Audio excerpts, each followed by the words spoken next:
Hi, Algebra students. These are your notes for section 8.5, Graphing Quadratics in Intercept Form.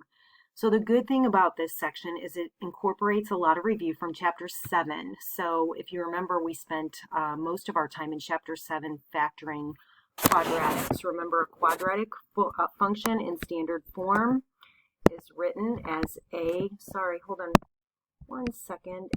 ax squared plus bx plus c. And remember, we factor that quadratic into two binomials. So what we're going to do today is just use that factored form in order to graph. So really, intercept form is just another way to say factored form, which you are already familiar with. So let's take a look at how this is going to work. So factored form is when we have an equation. So remember, A is what is the greatest common factor. We always factor out the GCF first, and then we end up with two binomials. So remember, we did a little bit of this in Chapter 7, but we're just going to emphasize it. So remember, when we factored our trinomial into two binomials, in order to solve, we set our two binomials equal to 0.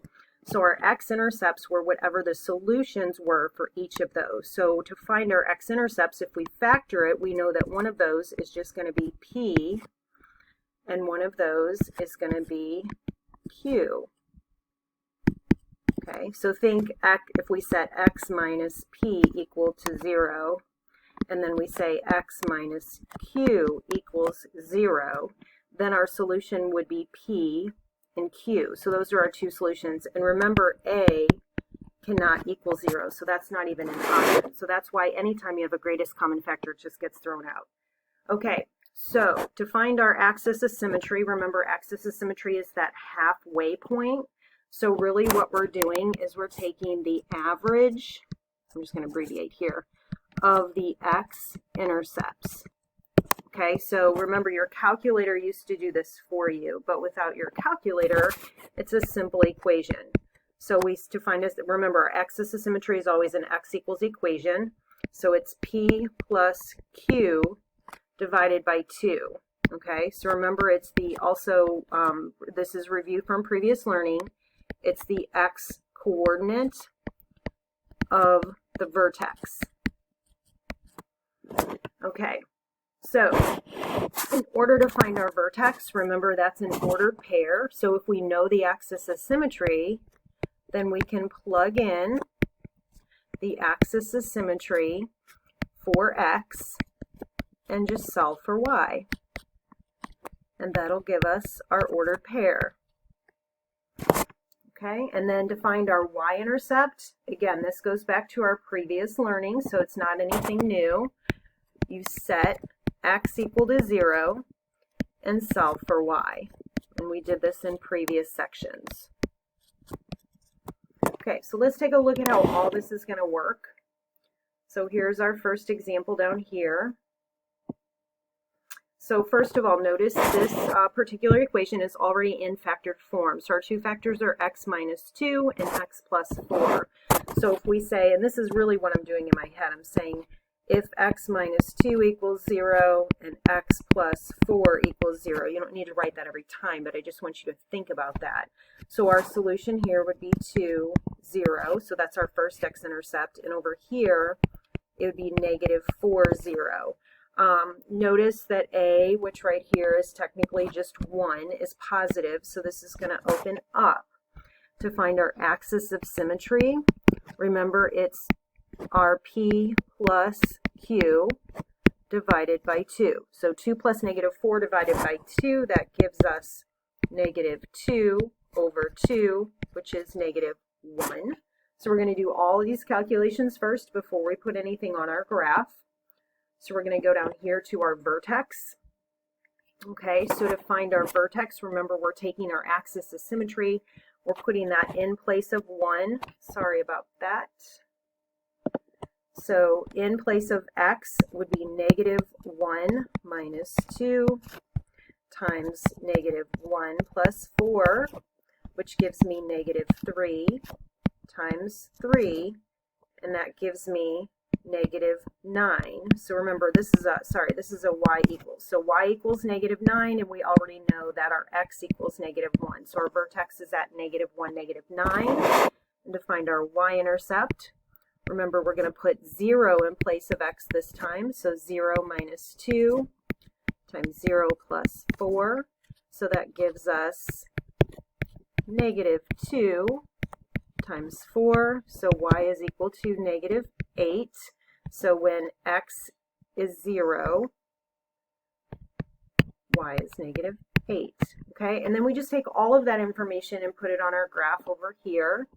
So moving over to my graph on this side, I'm going to plug all of that in.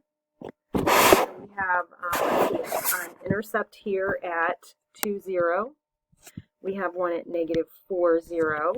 Our axis of symmetry is at negative 1, and we know it opens up, so I'm just going to draw that in nicely.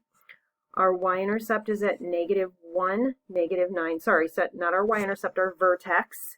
Our y-intercept is at 0, negative 8. So that's this point right here. And then remember, if I continue that axis of symmetry all the way down, I can reflect that point across the axis of symmetry to give me one more point.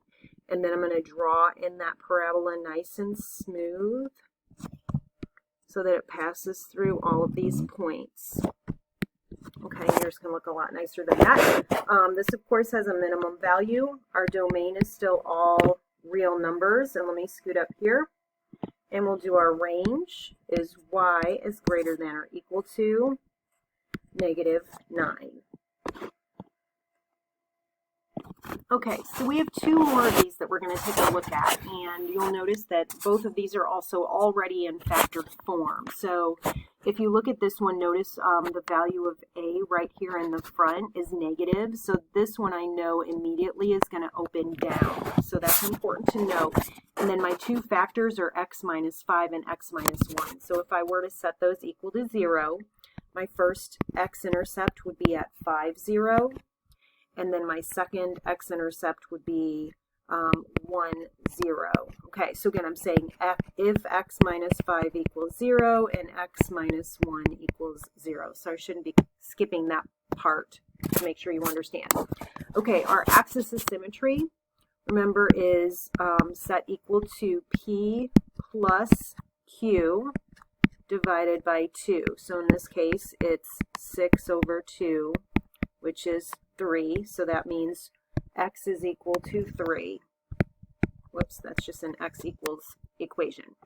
Okay, and then I need to scoot up just a little bit here so we can look at our vertex. So our vertex is, sorry, right here. We're going to set x equal to our axis of symmetry. So we're going to say, y equals, don't forget that negative sign in the front, 3 minus 5 times 3 minus 1. And then just do the simple math. So y is equal to the opposite of negative 2 times 2. Okay, so just do that math in your head. So we have negative 2 times 2 is negative 4. So y is equal to the opposite of negative 4, which is 4. So when x is 3, y is equal to 4. So our vertex is at 3, 4. And then our y-intercept is when x equals 0. So again, you're just copying this directly from that equation above. So put 0 in place of x, 0 minus 5, and then 0 minus 1. Finish this up here. This would be negative 5. This would be negative 1. And just really paying attention to your signs here because we have a lot of negatives. So negative 5 times negative 1 is positive 5. So y is going to equal negative 5.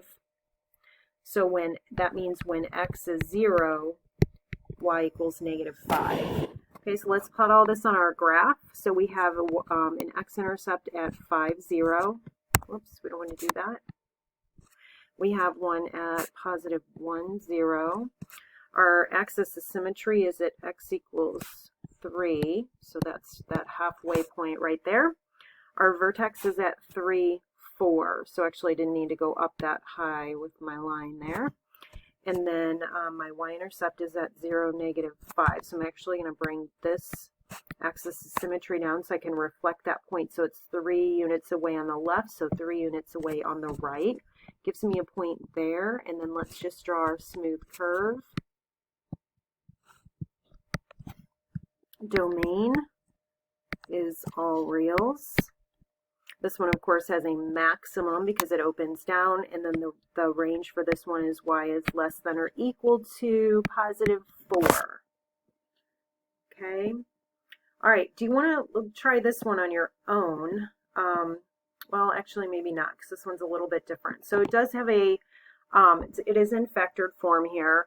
This is my value of a right here is still positive, so I know that it's going to open up. Okay, and then for my x-intercepts, we're going to say 2x equals 0 and x plus 4 equals 0. So just set those equal to 0, and over here, this one just gives me x equals 0, and this one gives me x equals negative 4. So my two intercepts for this one would be at 0, 0, and this one would be at negative 4, 0. My axis of symmetry is going to be at, remember I've p plus q divided by 2. So really x equals negative 4 divided by 2. So x equals negative 2. And then our vertex, we take that x value and we plug it in place of x. So in both places. So 2 times negative 2, and then times negative 2 plus 4. So 2 times negative 2 is negative 4. This gives me 2. So, sorry, and again, I should put a y here. So y is equal to negative 8. But remember, that's when x equals negative 2. So when x equals negative 2, y is negative 8. So that's our vertex. And then our y-intercept is when x equals 0. So 2 times 0 times 0 plus 4. So y is equal to 0 times 4, which is just, of course, 0. So our y-intercept for this one is going to be at 0, 0. When x equals 0, y equals 0. So let's get our intercepts in there. So we have 1 at 0, 1 at negative 4. Axis of symmetry is right here at negative 2, and it's going to open up. Our vertex is at negative 2, negative 8. So I'm going to bring that on down there. And then our y-intercept is at 0, 0. So we just have those 3 points. But remember, the minimum number of points you need to draw a parabola is 3. So we're good. Okay. So there we go.